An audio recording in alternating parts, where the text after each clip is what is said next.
आज हम सीखेंगे ऐसे नंबर्स के स्क्वायर फाइंड करने जिनका इकाई अंक यानी यूनिट डिजिट 5 होता है। इनके खासियत यह है कि इनमें ज़्यादा टाइम नहीं लगेगा, कुछ सेकंड्स के अंदर ही हम इसके स्क्वायर्स फाइंड कर सकते हैं। जैसे 75 का स्क्वायर निकालना है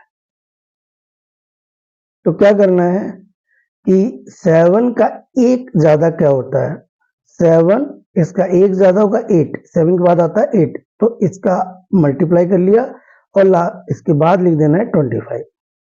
7 8 जा 56, तो इसका आंसर होगा 5625। इसी तरीके से और भी निकाले जा सकते हैं, जैसे कि 95 का स्क्वायर निकालना है तो 9 10 जा 90 और 25। ऐसे ही अगर हमें मान लीजिए 105 का स्क्वायर निकालना है तो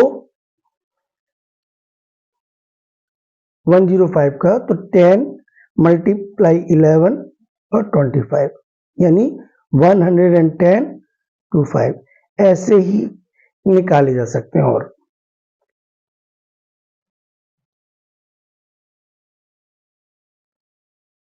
ऐसे ही अगर हम चाहें 65 का स्क्वायर भी निकाल सकते हैं।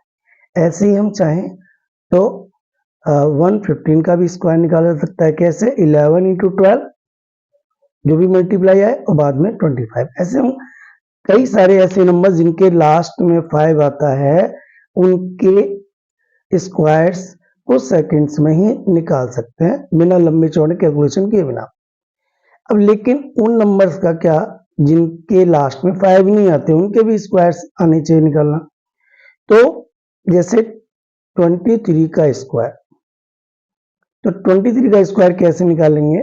तो देखो इसके दो पार्ट कर लिए, एक तो 2 लिख लिया, यहाँ 3 लिख लिया और एक बीच का पार्ट ले लिया। ठीक है, तो इसमें 2 और 3 दोनों का मल्टीप्लाई कर लिया।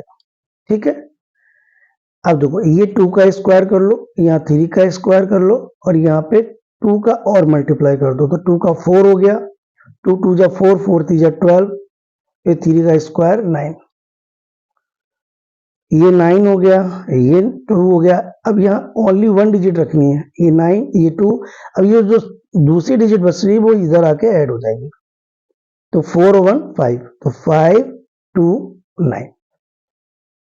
और देख लें, जैसे मान लीजिए हमें 43 का स्क्वायर फाइंड करना है, तो 4 का स्क्वायर, यहाँ 3 का स्क्वायर और जो बीच में है वो 2 मल्टीप्लाई 4 इंटू 3, 4 का स्क्वायर 16।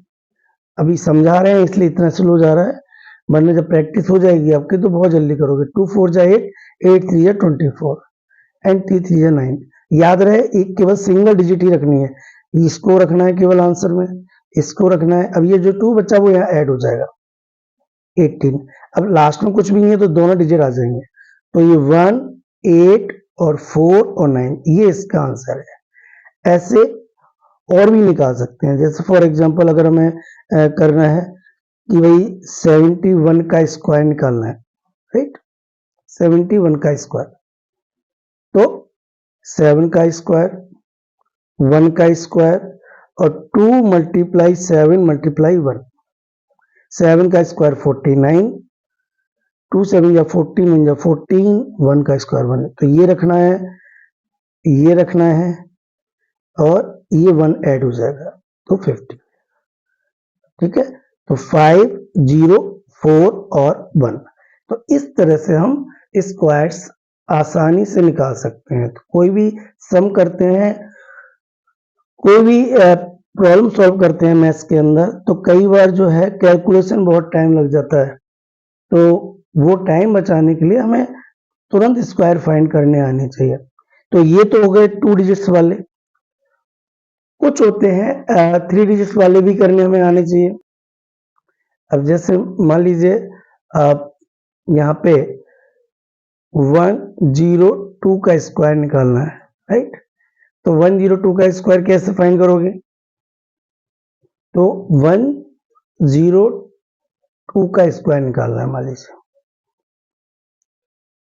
तो इसमें क्या करेंगे, इसमें दो भाग कर लीजिए, इसके दो पार्ट, एक 10 ले लीजिए, एक 2।